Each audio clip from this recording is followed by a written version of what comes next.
Good. So far what we have seen, the dipole-dipole interaction, dipole-induced dipole interaction, induced dipole interaction, and also the dipole-dipole interaction between the molecules where one of the atoms connected is a hydrogen and the other one is a highly electronegative atom like fluorine, oxygen, and nitrogen. In such cases, we are able to find a very weak bond existing between two different molecules, and that weak bond is called the hydrogen bond. The hydrogen bond energy we have seen it is around 3 to 10 kilocalorie per mole. But actual strength of covalent bond is of the order of 100 kilocalorie per mole. Therefore, hydrogen bond is a very weak bond. And this cause of a hydrogen bond is the difference in the electronegativities. That is the cause of hydrogen bond between molecules. And also the effect of a hydrogen bond is number one, boiling point. So the boiling point increases when intermolecular hydrogen bonding is seen. So already we have seen the types of hydrogen bonds. One is intramolecular and the other one is intermolecular. Intramolecular means the bond is found within the molecule. Say for example, orthonitrophenol, orthochlorophenol, or carboxylic acid. Sorry, not even carboxylic acid, orthonitrophenol or orthochlorophenol. These are all the molecules in which intramolecular hydrogen bonding is observed. Intermolecular hydrogen bonding is observed in paranitrophenol or parachlorophenol, even water molecule, or carboxylic acid molecules. And I have already told you the carboxylic acid molecules are existing in the form of a dimer because two molecules get aggregated, and it is because of the hydrogen bonding. So today we are not going to discuss anything more of scientific data. We are going to discuss the importance of hydrogen bonding in biology and in chemistry. This is a more qualitative class. I would like to share a PowerPoint presentation. Watch closely.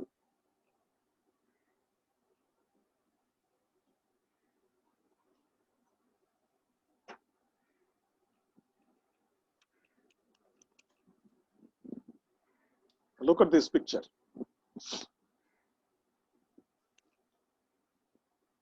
This is a water molecule.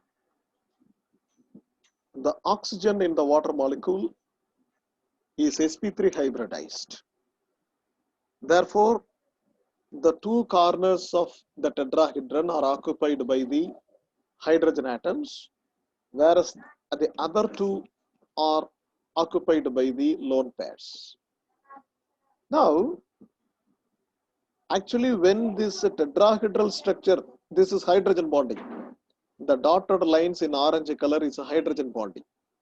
So the oxygen is getting bonded through hydrogen bonding to this hydrogen of the other oxygen molecule.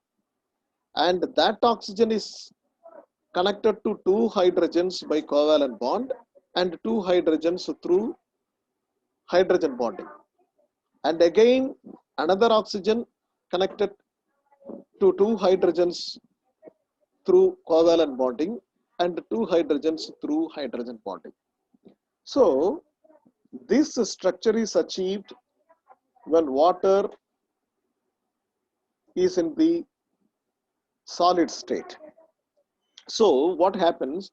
A perfect tetrahedral shape, actually P is missing here, tetrahedral shape is assumed when water condenses to form ice. In liquid state, what happens? Water can be anywhere because the water molecules are free to move. Therefore, the water molecules are closer. But in solid state, when it is solidified, when you are freezing water, water molecules have to align in a perfect structure like this. Therefore, during the formation of such a perfect structure, the water molecules will try to go away. So when they are going away, there are some interstitial sites are seen. That means the cavities. The water aggregation looks like a cage structure. A cage-like structure is assumed. Cage-like structure is assumed. And in between the water molecules, some cavity is also assumed. Therefore, what happens? The water molecules move apart. That is why ice becomes less dense compared to liquid water.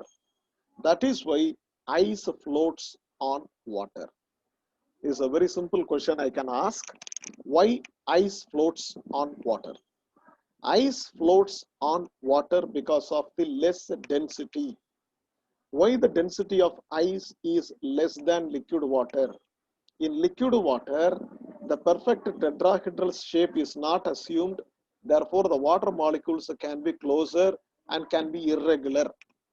But when the water is frozen, the water molecules, they would like to exist in a perfect tetrahedral arrangement where one oxygen is connected to two hydrogen atoms through covalent bond and two other hydrogen atoms through hydrogen bond. And during the establishment of this hydrogen and covalent bonds, the molecules will go apart and it will they will form cage-like arrangement with the cavities inside. Because of the cavities, the water, the water in ice form is of less density. And because of the less density, ice floats on water. Now, when you raise the temperature, what happens? When you raise the temperature up to 4 degrees centigrade, the water hydrogen bonds are broken.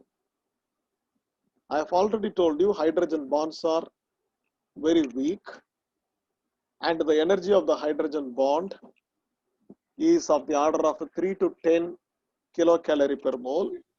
Therefore, number 31. Who is number 31? Yes, sir. Sir, Okay. So look here. So when it is heated,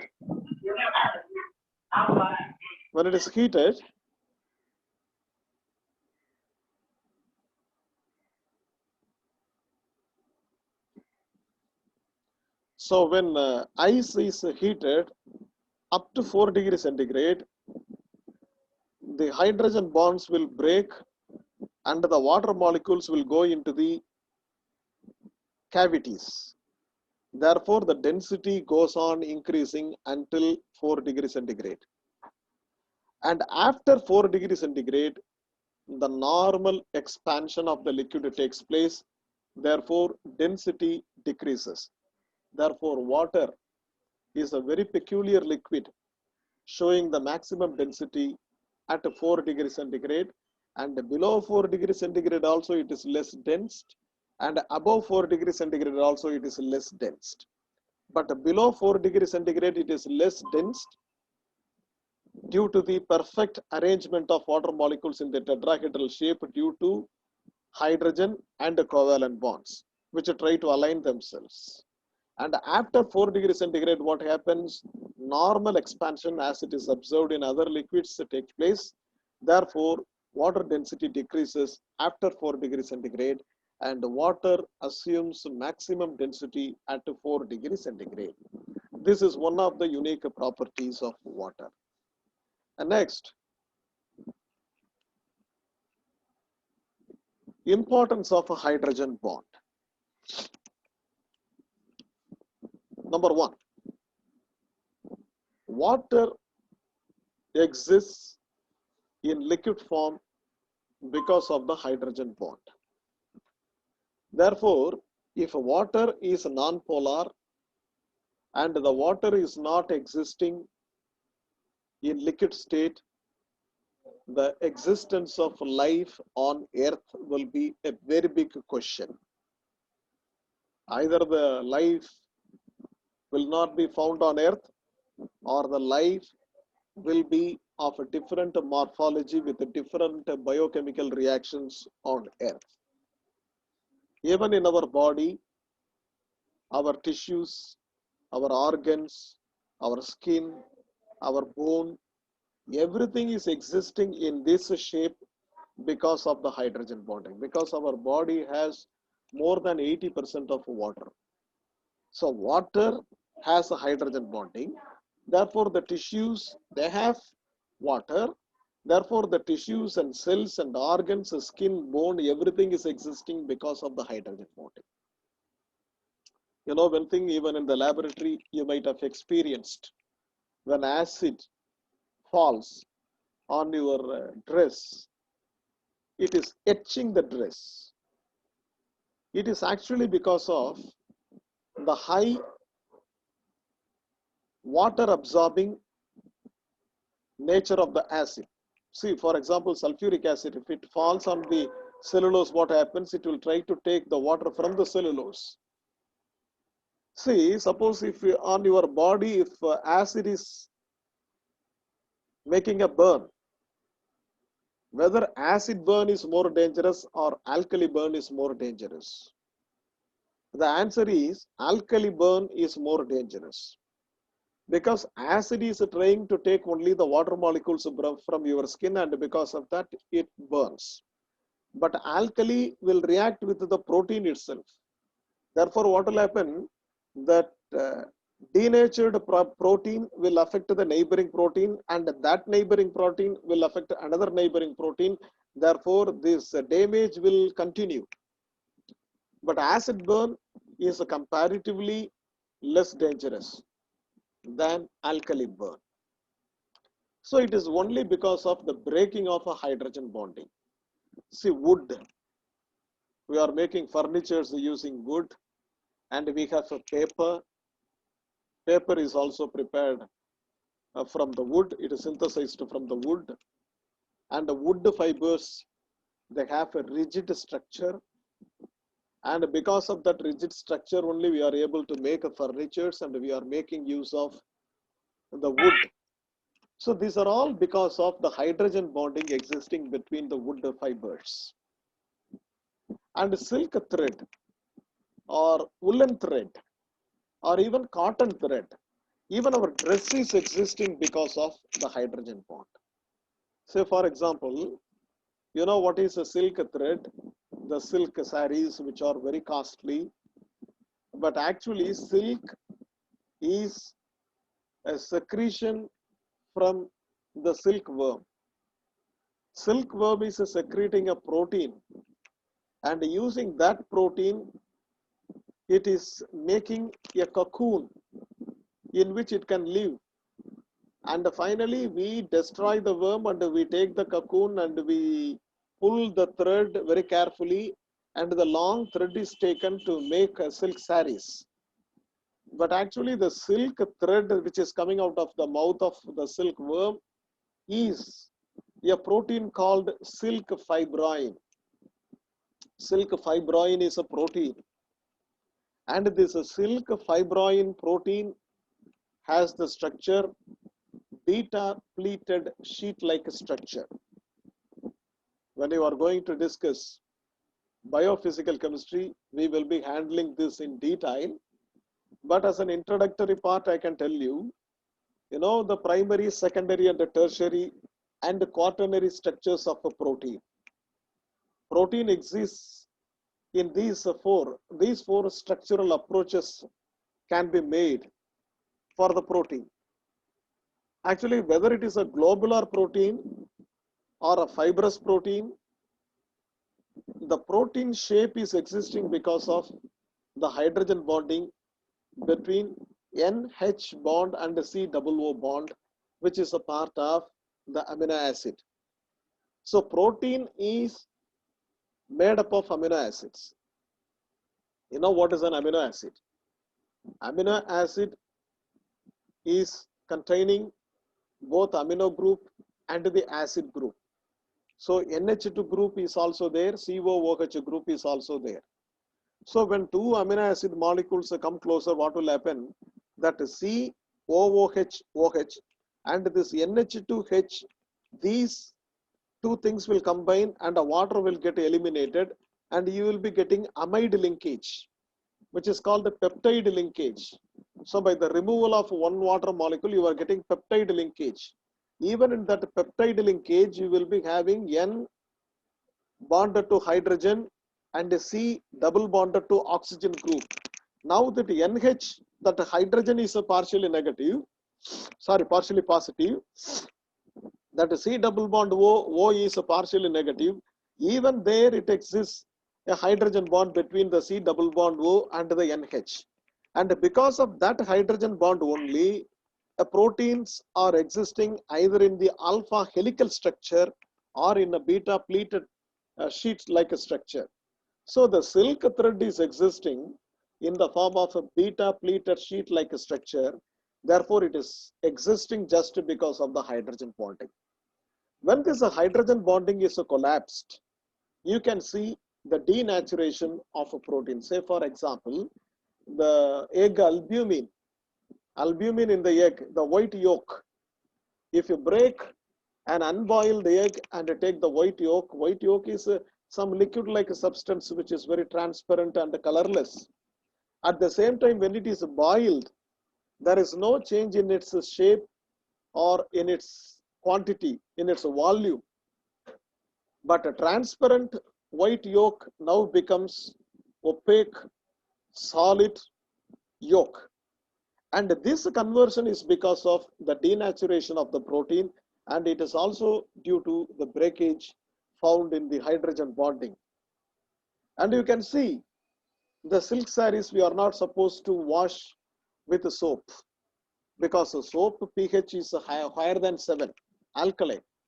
Normally soaps and detergents, they are all potassium or sodium salts of higher fatty acids or benzene sulfonic acid. Therefore, their pH is higher.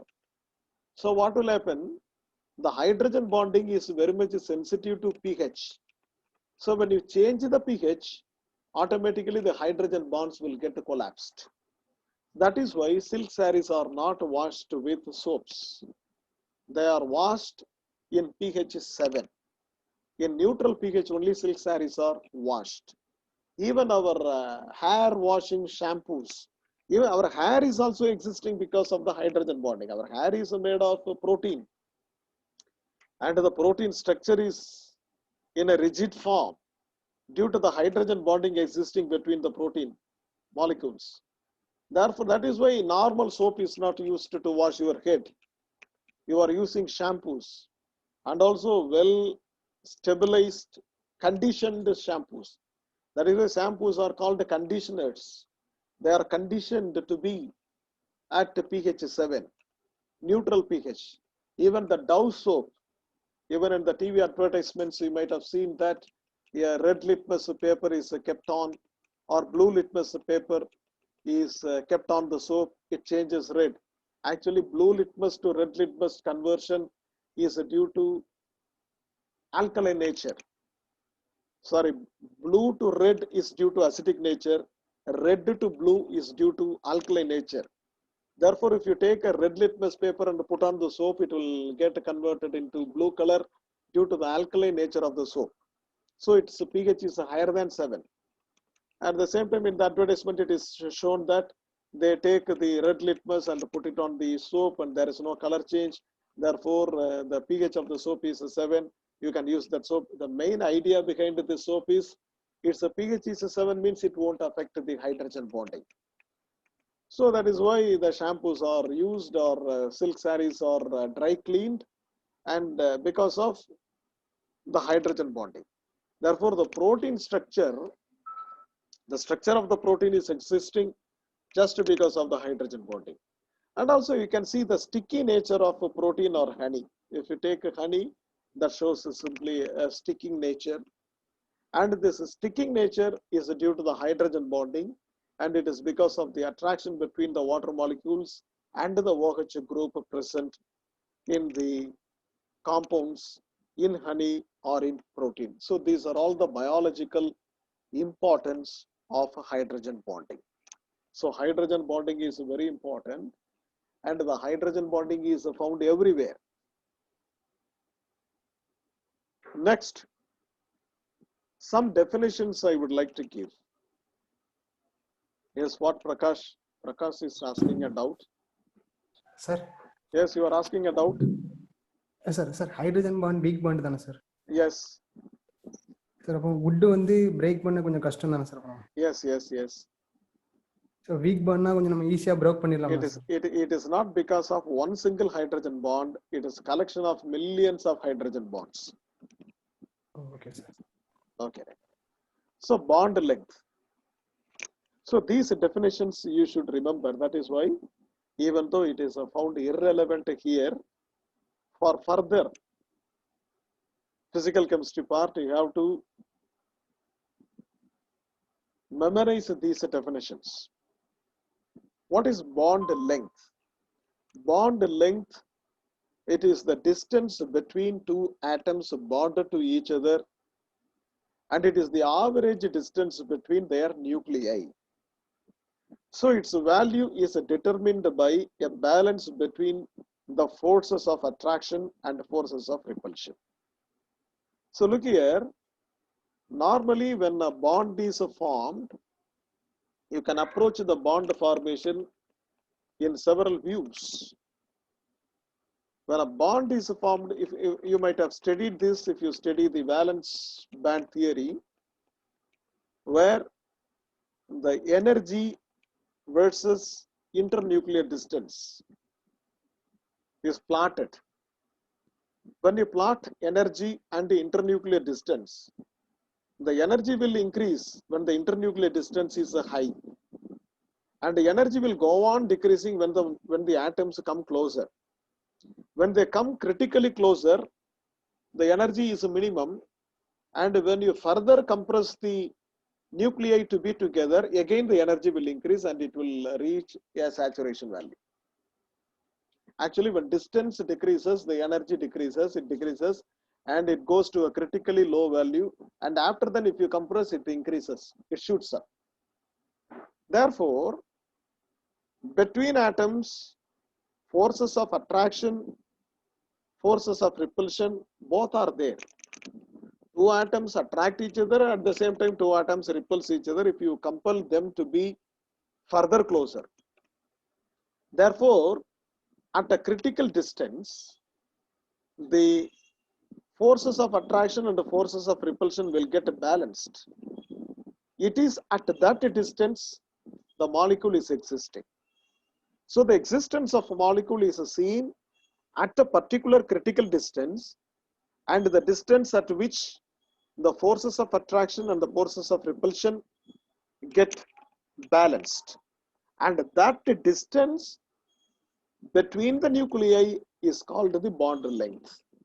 Therefore, the bond length, you are not going to measure the distance between two nuclei at all stages. So it is that length at which the forces of attraction and the forces of repulsion balance each other, and where comfortably the molecule is able to exist. So if you pull the molecule, if you pull the nuclei, and if you try to keep them apart, the forces of attraction will predominate. If you compress the molecule and if you try to keep the nuclei closer than the bond length, the forces of repulsion will predominate. Therefore, the repulsion and attraction will balance each other, and they will be seen existing together, and the molecule will have a real existence at this distance where there is neither attraction nor repulsion, or they balance each other. That distance between the nuclei constituting the molecule is called bond length. Any doubt in this? If you have any doubt in the definition of a bond length, you can ask. Next definition, bond angle. It is defined as the internal angle between orbitals containing electron pairs in the valency shell of the central atom in a molecule. So every word has to be given importance. Every word has to be understood in this definition. Look here. First of all, you should understand which is the central atom. This is the central atom. Oxygen is the central atom. This oxygen central atom has undergone hybridization. Now the orbitals are oriented here.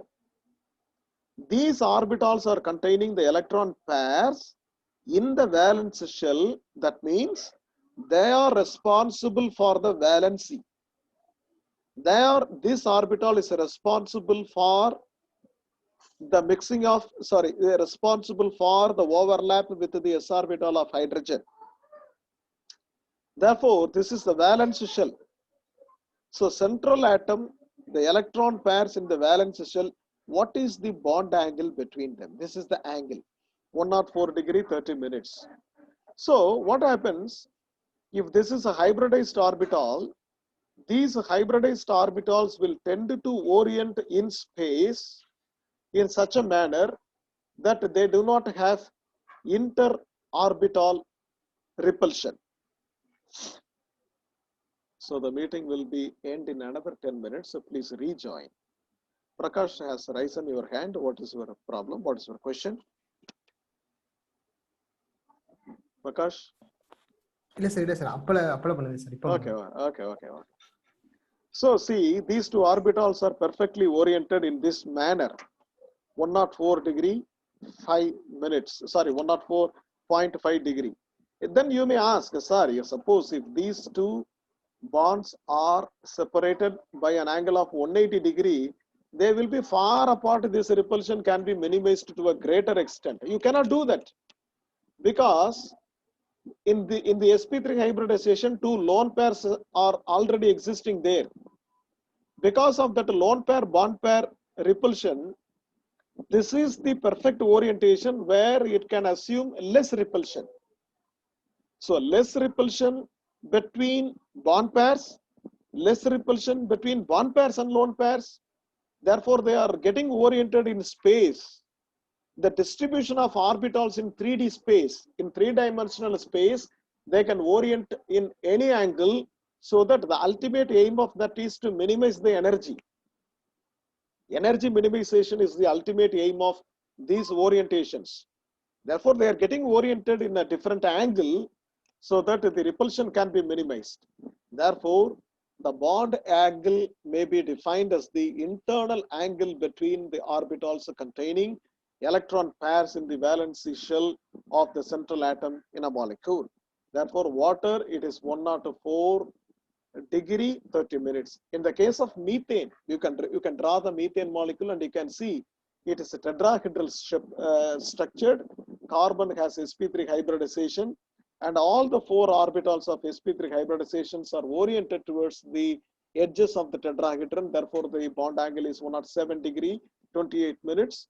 Because only in that angle, all the four bonds are experiencing less repulsion, or the molecule itself is in a less energy state. So it is in a stable state. So the next important definition you should understand is bond strength and bond energy. Actually, bond strength and bond energies are having the same definition. They are one and the same. Bond strength means it is the energy required to break 1 mole of bond of that type. 1 mole means Avogadro number of bonds.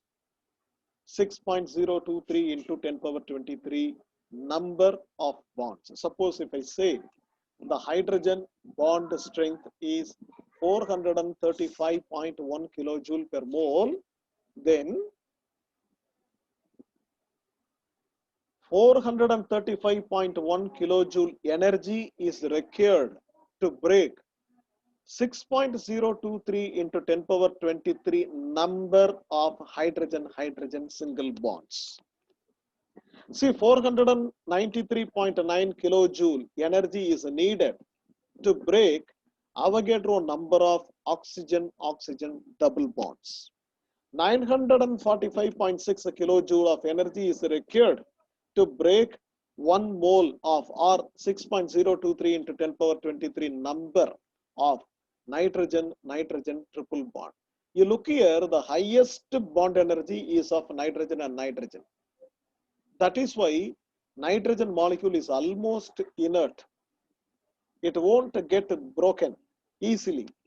It is almost inert. That is why nitrogen gas is also counted as one of the inert gases. In chemical reactions, suppose if you want to provide an inert atmosphere, you can pump nitrogen gas inside and you can make the atmosphere inert. Why it is inert? A large amount of energy is required to break nitrogen and nitrogen. Look at the fluorine-fluorine bond strength. It is 154.8 kilojoule per mole. Chlorine-chlorine bond strength, it is 242.7 kilojoule. That is why fluorine is more reactive than chlorine. Fluorine is more reactive than chlorine. Why fluorine-fluorine bond has less energy? Therefore, easily fluorine-fluorine bond can be broken. And because of this, fluorine is found to be more reactive. Whereas some more energy has to be supplied to break a Cl-Cl bond. Therefore, more energy is required means it is less reactive. See, the most energy required among this is nitrogen and nitrogen. Therefore, nitrogen is found to be the least reactive among them. So, iodine and chlorine, it is 209.2 kilojoule per mole. So, the bond energy and reactivity are inversely related. If a bond energy is less, the reactivity is more. If a bond energy is more, the reactivity is less. Therefore, bond energy is the energy required to break 1 mole of bonds of that particular type. Say, for example, if we have mixed bonds, I will quit the class now and I will rejoin within a moment. Please come back because the Zoom is not allowing us to continue for more than 40 minutes. So I will end the meeting now and rejoin the meeting now.